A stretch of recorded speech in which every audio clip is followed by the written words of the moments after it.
Beneath the glowing streetlights of a city that never seemed to sleep, Dr. Mira Tatum struggled to keep her eyes open. It was close to midnight by the time she finally left her laboratory, a secret fortress filled with glass beakers, exhaust fans, and complicated contraptions that chugged away like miniature worlds in constant motion.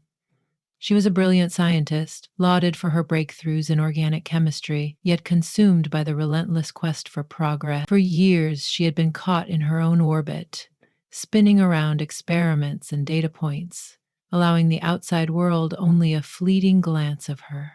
She would eat a hasty dinner while reviewing notes, then fall asleep with scribbles and half formed hypotheses cluttering her mind.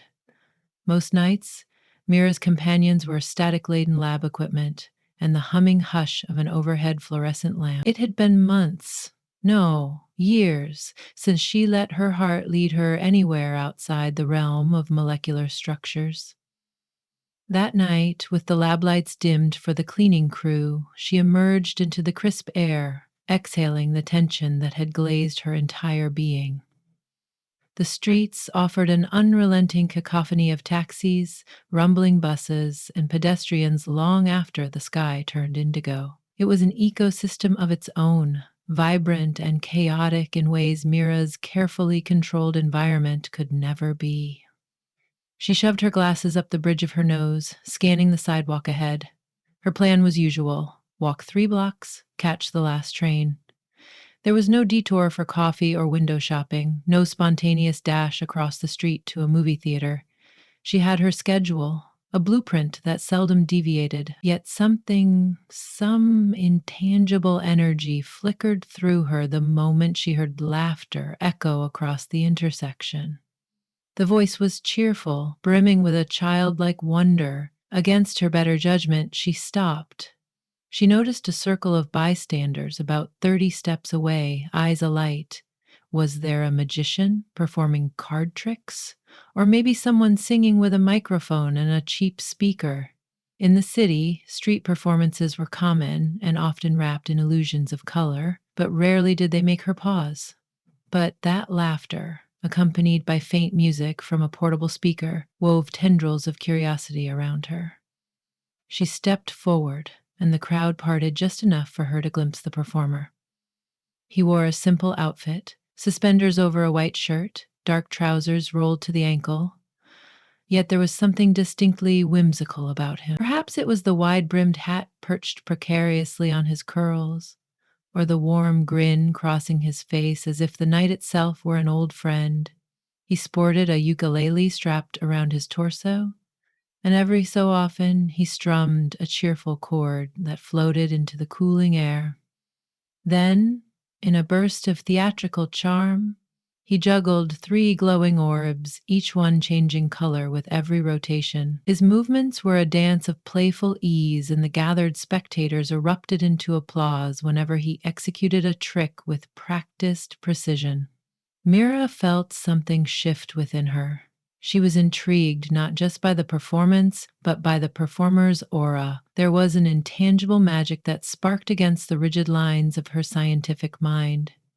She inched closer, letting herself be carried by a gentle wave of fascination as he continued juggling under the fluorescent glow of street lamps. The orb's lights played across his face in pink, azure, and violet.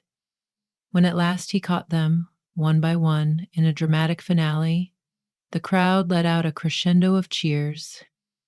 She began to clap without realizing it, wearing a rare smile. The performer bowed, then reached for the ukulele slung at his side. "Hello, city dreamers," he said into the makeshift microphone attached to his collar. "My name is Milo. It's almost midnight, but the night's stories are just beginning." He winked conspiratorially, strumming a soft chord. As Milo embarked on a gentle melodic tune, Mira discovered she had not moved from her spot. She fished a few loose bills out of her coat pocket and tossed them into his hat, now resting on the ground. For a reason she could not articulate, she felt compelled to stay until the last note faded. There was a gentle authenticity in Milo's performance that resonated with something deep inside her. After the final chord, the crowd began to disperse. But Mira lingered, thinking of 1,000 excuses to excuse herself, and yet not finding a single one valid enough to pull her away. Milo caught her gaze and smiled openly. "Thank you for listening, friend," he said, his tone both welcoming and curious. "It's late. I'm surprised anyone is out here with me besides the usual night owls." Mira cleared her throat, shifting her weight onto one foot. Normally, she was better at analyzing lab samples than engaging in idle chatter, but something in Milo's easy aura dismantled her reserve. "I was walking to the train," she admitted, glancing at her watch out of habit. "I couldn't help but stop when I heard your music." He nodded as if this made perfect sense. "Well, thank you for stopping. I hope it brought a little sparkle to your night." She did not trust herself to articulate the odd fluttering in her chest. "It did," she managed. "You're quite talented." "Many thanks," Milo offered with a grin, gathering his props and stowing them carefully in an oversized shoulder bag. "If you don't mind me saying, you look like you've been busy. That serious face. It's the kind I recognize. My uncle was a professor who lived inside his books more than outside." Mira felt simultaneously amused and exposed. "I'm a scientist, actually. Overworked, but enthusiastic, I suppose." She attempted a small laugh, but feared it emerged more as a squeak. His eyes glowed with undisguised fascination. "A scientist? That's amazing. I've always admired scientists for their devotion to understanding how the universe works." He paused, then tapped the side of his bag. "My devotion is usually to street art and silly illusions, but maybe that's just a different kind of wonder." She was caught off guard by the sincerity in his voice. "It is," she agreed quietly, reminded of her initial spark of interest as he juggled glowing orbs. "Wonder is wonder." "I'm about to pack up," he said, looking around for his battered hat. "Can I walk you to the train station? As a thanks for clapping on a lonely night." With a glance at her watch, she realized time had slipped by at an alarming rate. If she lingered any longer, she'd miss the last train and be forced to catch a cab. Yet, staring at the easy grin on Mila's face, she found she didn't mind. "Sure," she replied. "Why not?" They traversed the sidewalk under the hum of streetlights, weaving through the vestiges of drifting crowds, music from late-night bars, and the faint whiff of car exhaust. Milo spoke of the unpredictable joys of street performing, the eccentric passers-by who dropped in and out of his life, like characters in a grand ongoing story. In turn, Mira recounted the simplest details of her lab life, from routine experiments to the endless quest for the next big breakthrough. She didn't delve into the complexities of her research. It felt too early, too formal. Instead, she described how comforting it was to slip into her lab coat each morning, how the aroma of chemicals and the whir of vacuum pumps became her lullaby, guiding her into a realm of creative discovery. To her own surprise, she found herself laughing at his anecdotes about the time he accidentally lit a prop on fire during a show, or when a curious dog ran away with one of his juggling pins. Milo shared these stories without self-consciousness, painting the city as an ever-moving tapestry of unpredictable thrills. In those moments, Mira felt as though she was seeing the city for the first time, a place full of whimsical possibilities rather than endless honking and suffocating deadlines. When they reached the station, it was almost empty. Queen Street Station was usually thrumming with late shift workers returning home, but the last train was minutes from rolling in, leaving behind near silence that unspooled under flickering fluorescent tubes. Her heart panged at the thought of saying goodbye to this ephemeral connection. She looked around, uncertain if she should exchange numbers or simply say goodnight and vanish into the night like a passenger in transit. Milo sensed her hesitation. Carefully, he slid out a small card from his bag. It was a simple rectangle of cardstock decorated with hand-drawn swirls and bright pigments. "My contact information," he said, a touch sheepish, "in case you ever want me to brighten up your day, or, if you need a test subject for your science experiments." She laughed softly and accepted the card, reading, "Milo the Marvel, performer and purveyor of smiles." Beneath that was a phone number.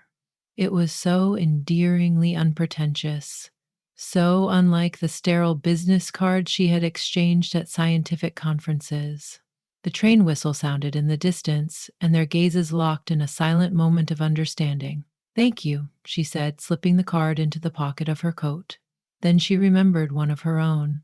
She hurriedly rummaged in her purse until she found a plain white card with her name and lab affiliation. "Here, in case you ever need a chemistry consult," she joked, offering it to him with a wry grin. Milo took it carefully. "I might," he said. "I never know when I'll need an expert to help me create glow-in-the-dark juggling orbs." She smirked, warmth fluttering in her stomach. Then, as the train rumbled onto the platform, she stepped toward the doors, feeling an inexplicable hesitation. It was as if her world had shifted slightly off its axis. "Good night," she murmured. "Good night, Mira," he replied softly. "Safe travels." Over the next few days, Mira's life continued at its usual frantic clip. She spent countless hours hunched over lab equipment, analyzing data, revising proposals for grant applications, and supervising a team of research assistants who looked to her for direction. Yet every so often, while pipetting solutions into test tubes or waiting for a centrifuge to complete its spin, her mind drifted to that mesmerizing night, the glow of juggling orbs, the strum of a ukulele, the enchanting grin of a man named Milo. She found herself tracing careful fingertips over the slip of card in her coat pocket, considering the possibility of calling him. Each time her rational mind would intervene. "Wait, we barely know each other. Keep focused. There's so much work to do."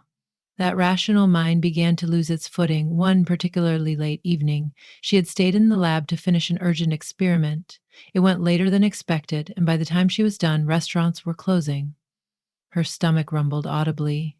She decided to go for a short walk to clear her head before heading home. As she wandered through the dimly lit streets, she realized she was only a few blocks from the spot where she had first seen Milo. Her heart suddenly beat faster. She glanced around for any sign of glowing orbs or the gentle twang of a ukulele, but the corner was empty, the sidewalk barren. The pang of disappointment felt disproportionate, yet it weighed heavily on her. She realized how badly she had hoped to see him again, like a cosmic alignment of chance. In a surge of impulsive energy, she extracted the card he had given her. The nighttime city lights formed a blurred mosaic around her as she pressed his number, heart pounding. It rang, once, twice. She almost hung up in a panic, imagining all the scenarios in which calling him unannounced might be a mistake. Then his gentle, slightly breathless voice crackled over the line. "Hello?" she breathed quickly, grasping for composure. "Hey, Milo, it's Mira, the scientist you walked to the train last week?" She paused, momentarily self-conscious. "I was just near the spot where you performed. You're not there tonight, I guess." He seemed genuinely pleased to hear from her. "Mira? Hello, fellow night owl. I'm actually at another corner about 4 blocks south outside the Sable Theater. Performance is just let out, so there's a nice crowd milling around. Do you want to swing by? I'll still be here for another 30 minutes or so." Her voice came out softer than she intended, or perhaps it was the vulnerability surging within her. "Yes, I'd like that." Small wonder then that she found herself weaving through the crowd near the Sable Theater, where Milo was pursuing his nightly routine in full bloom. The lights from the theater's marquee glittered off his glowing orbs, and his ukulele provided a sweet undertone. When he spotted her, he offered a grin so wide it made her blood bubble with excitement. She waited until the end of his act. Then they chatted on the sidewalk while passersby offered appreciative nods or stopped to drop coins into his open hat. She was struck by how at ease he was with everyone. It was as though he was collecting stories, feeding off the city's rhythms just as she gleaned knowledge from experiments. When the crowd thinned, he turned to her with a raised eyebrow. "Hungry?" They ended up at a modest food truck that served steaming bowls of noodle soup. They settled onto a nearby bench, slurping and laughing under the watchful gaze of neon signs flickering above. She felt no hesitation telling him about her research. about the breakthroughs she pursued in sustainable materials.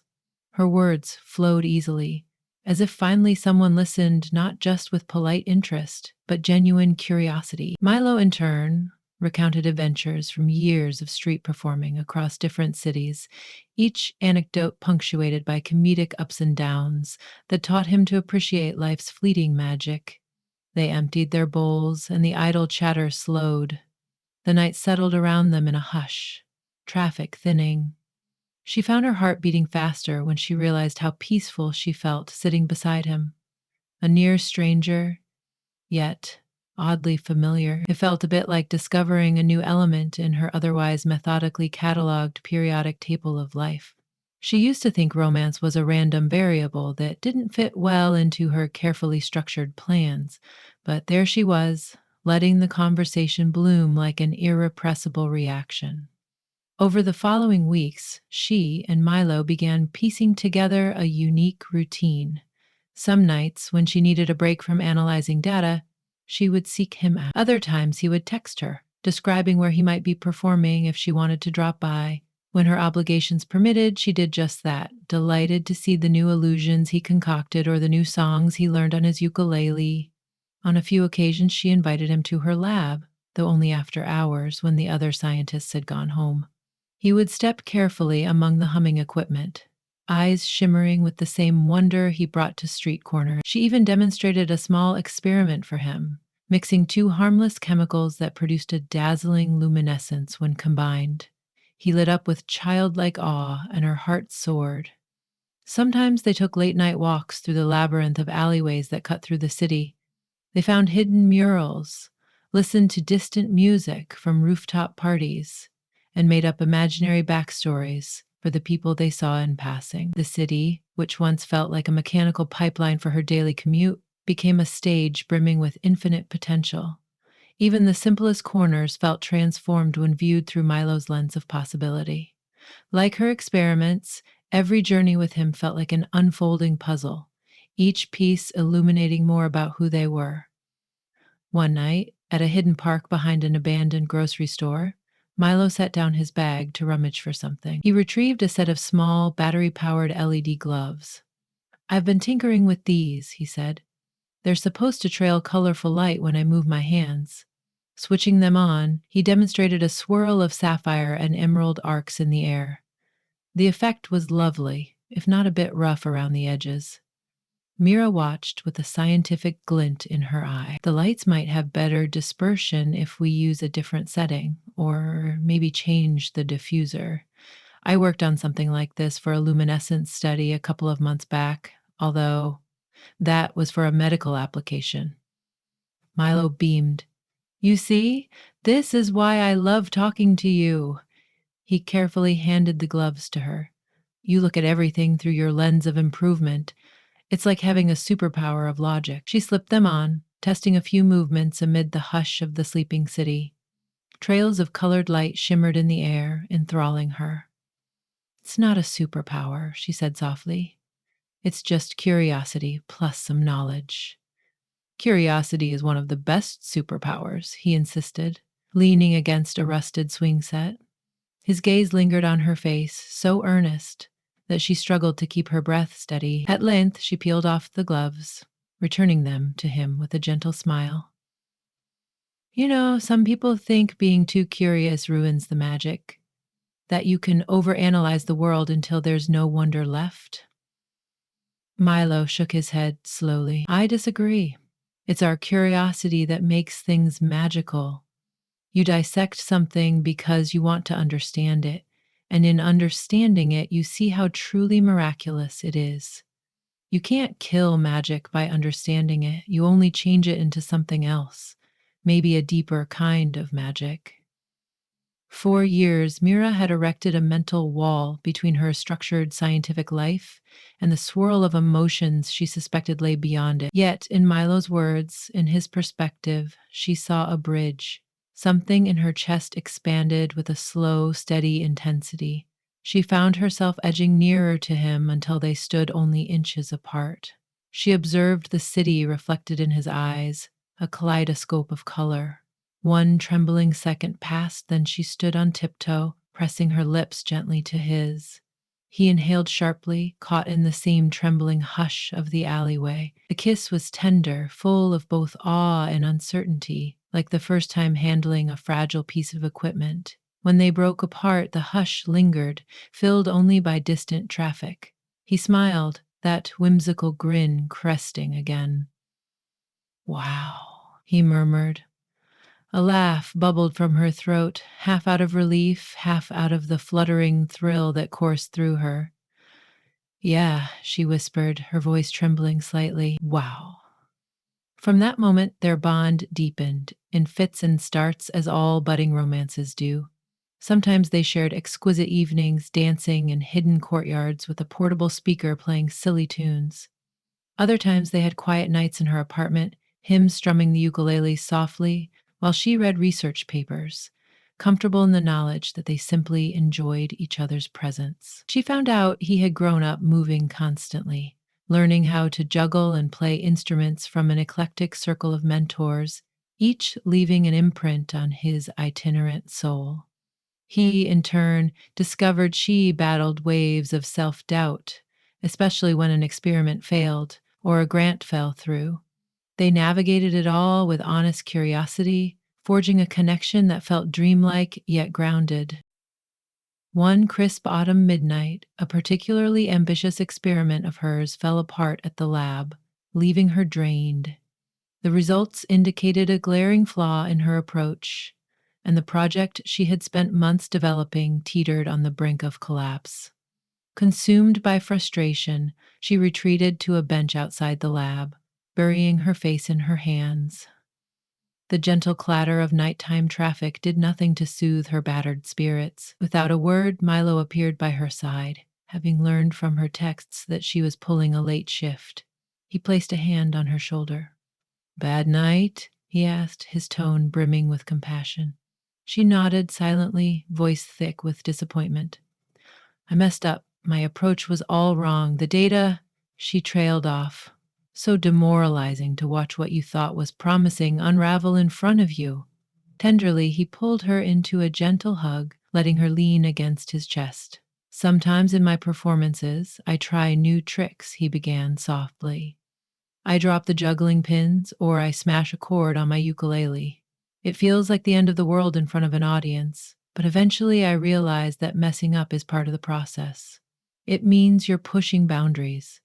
Without that risk, I'd never discover anything new." Her eyes brimmed with tears, but they were not merely tears of sadness. They were tears stirred by comfort and acceptance. She let him hold her, let the resonance of his heartbeat calm her. In that quiet, darkened space of the bench, she felt the intensity of her disappointment lessen, as though by naming it, sharing it, she had diminished its hold over her. "Thank you," she finally said, clearing her throat. "That actually helps." He freed her from his embrace just enough to search her face, wiping a stray tear from her cheek. "Let's go for a walk," he suggested. "I know a place where you can see the city lights in a whole new way. You might find some answers there, or at least a moment of peace." She agreed. They ended up climbing a winding set of fire-escape stairs on a building downtown until they reached a flat rooftop. The view was breathtaking. A mosaic of glowing windows, fluorescent street lamps, and streaming headlights across the city's veins.